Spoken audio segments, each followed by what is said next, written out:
Corporación Inmanente. Presencia internacional en medios. Regresemos a Varones en la Intimidad y de verdad, bueno, estamos charlando sobre la historia del 8 de marzo, el feminismo, un análisis también, un proceso histórico. Y antes de seguir la charla con Elba, un agradecimiento a Rafa por este diseño que nos hizo para Varones en la Intimidad. Sé que nos estás escuchando y si no nos escuchas ahorita en vivo, nos escucharás en el podcast. Gracias, Rafa, de verdad, nos dio muchísimo gusto y estamos pensando hacer unas playeras con esta, pero pues ahí te vamos a dejar para allá. Ay, te lo encargamos después y todo. Y bueno, hay personas que ya empezaron a mandar saludos, ahorita les vamos a pasar el micro a Mario, pero vamos a seguir con la charla. Elba, entonces...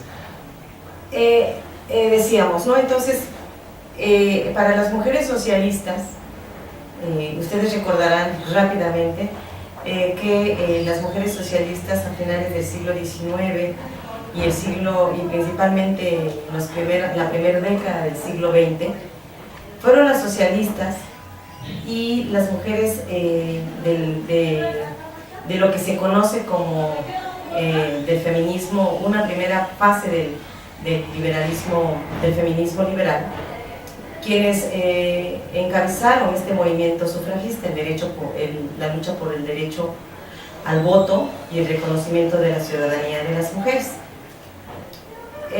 También esto principalmente fue en las sociedades altamente industrializadas como Inglaterra, Alemania, Estados Unidos.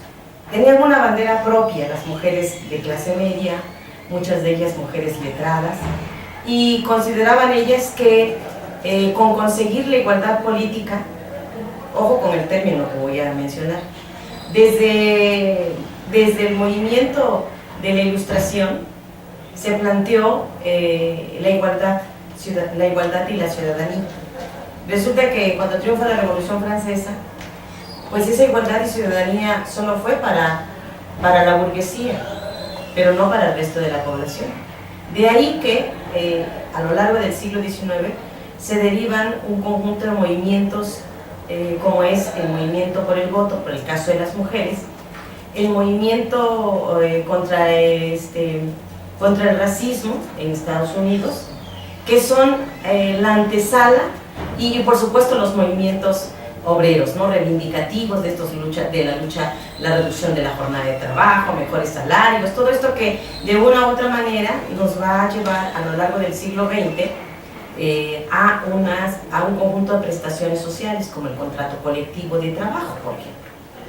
En ese contexto, pues las mujeres socialistas, ahí hay que señalar que al interior del Congreso de la Internacional Socialista, donde estaba Clara Zetkin, Rosa Luxemburgo y otros representantes también norteamericanas socialistas, pues decían que era necesario remembrar y reconocer esta lucha de las mujeres, y por lo tanto había que instaurar el 8 de marzo como el Día de la Mujer Trabajadora. Así nació el 8 de marzo, ¿sí? Y al final de todo esto, bueno, coincide con que la Rusia zarista todavía, ¿sí?, que está en plena revolución de abril de 1917, y son las primeras que se atreven. Es más, hay que señalar que muchas de las revoluciones del siglo XX, las mujeres, ante las hambrunas que se viven en sus países, pues encabezan una gran manifestación en San Petersburgo, y son las socialistas, otra vez, las que encabezan y van al Palacio del Zar a protestar. Y esta manifestación encabezada por mujeres exigiendo pan, de ahí una gran consigna de pan y rosas también, es reprimida, y esto también conduce a otro hecho significativo, es decir, no solo son las obreras norteamericanas, el hecho que tanto se reinterpreta y se dice cuando conmemoramos el 8 de marzo, y también tenemos estos otros movimientos obreros de resistencia de las obreras británicas, por ejemplo, que en la lucha por la ciudadanía se atrevieron a enfrentarse en los congresos, tomaron la tribuna. Muchas otras obreras y dirigentes feministas decimonónicas al luchar por el derecho a la ciudadanía fueron encarceladas, fueron torturadas, y mujeres que resistieron desde la no violencia también, y otras que se atrevieron a trastocar el orden preestablecido en cada una de estas ciudades. Entonces todo esto nos habla de por qué en este movimiento socialista se promueve la iniciativa en el Congreso de la Internacional Socialista que el 8 de marzo se conmemore el Día de la Mujer Trabajadora.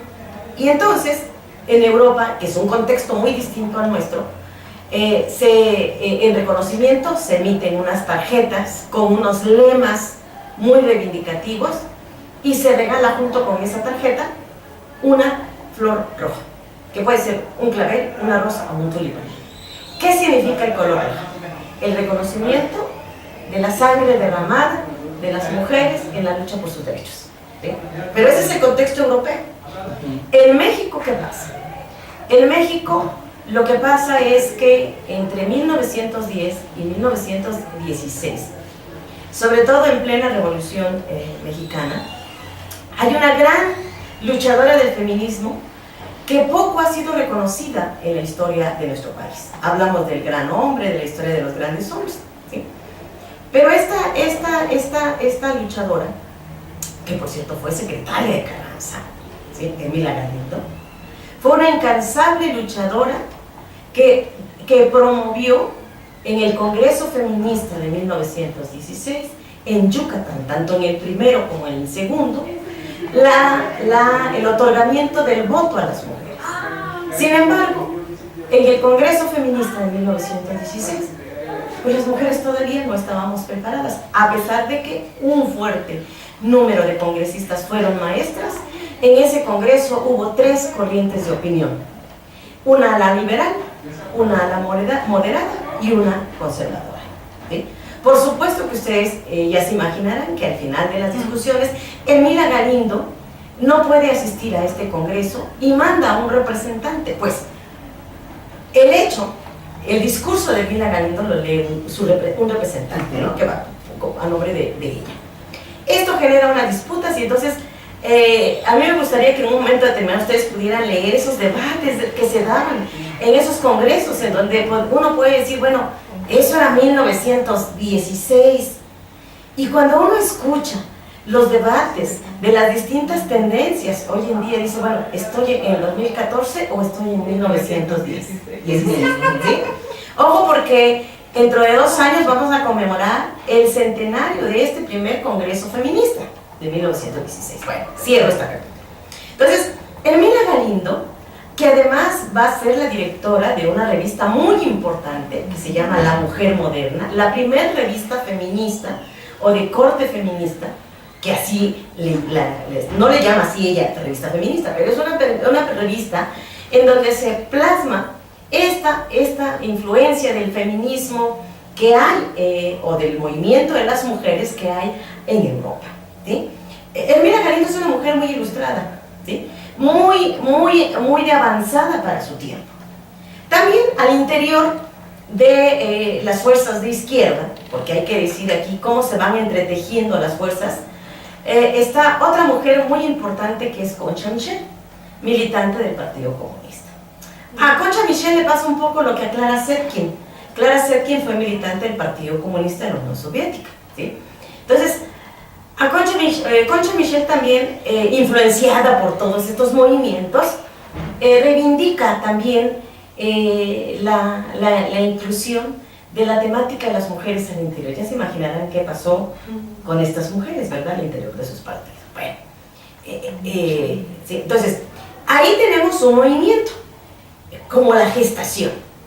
Otro gran momento importante de la historia de nuestro país para comprender cómo llega la teoría feminista a México, en teoría, ¿sí?, es, por supuesto, la década de los 30, en donde se funda el Frente Pro Derechos de la Mujer durante el cardenismo, que de hecho hubo un gran movimiento donde coincidieron diferentes tendencias. Las mujeres peneristas, perremistas del PRM, ¿sí? Es el periodo de Cárdenas, las mujeres comunistas y las mujeres que de una u otra manera estaban ya conscientes de que era necesario otorgar el derecho del voto a las mujeres. En Puebla, por supuesto, el Frente Único Pro Derecho de las Mujeres va a estar representada por una ala del PRM, ¿sí? Y precisamente conocemos más el papel de Carmen Caballero de Cortés como una de las grandes iniciadoras que precisamente justo en la campaña electoral en el 1952 de Ruiz Cortines, ¿sí?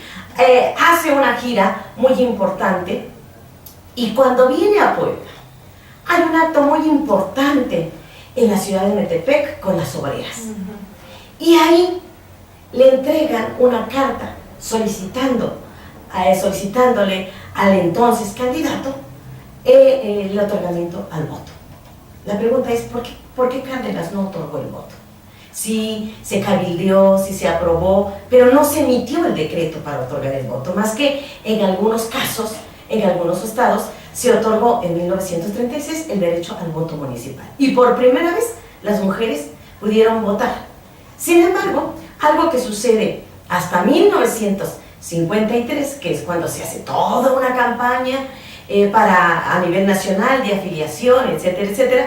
Recordemos que una de las condiciones de Ruiz Cortines es que se reunieran más de 20,000 firmas apoyando su candidatura y entonces él se comprometía a otorgar el voto.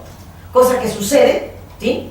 Y se otorga por primera vez, se emite el decreto, cada uno de los congresos locales apoya y se adhiere, y aquí hay un discurso muy significativo de Carmen Caballero de Cortés en el Congreso del Estado, ¿sí? Ella dice, no somos feministas radicales, reivindicamos el papel que juegan las mujeres como amas de casa, shalala, ¿sí? Es un discurso propio de mujeres, ¿sí?, que participan en la vida política sin desprenderse del lado del espacio doméstico, ¿no? Esta relación madre-esposa, madre-política, mujer-política, y con esto nos vamos al corte. Me parece. Oye, vamos a seguir escuchando a Elba, regresando. Tenemos alguna complicación con la red de Facebook, entonces déjanos tus comentarios, los vamos a revisar en cuanto se pueda tener los ajustes necesarios. Pero es importante este recorrido histórico porque no sabemos dónde venimos, no sabemos por qué se habla y sobre todo este acercamiento que se habla de Europa, América Latina y México, que es a donde vamos a llegar al siguiente corte. Regresamos. Corporación Inmanente. Presencia internacional en medios.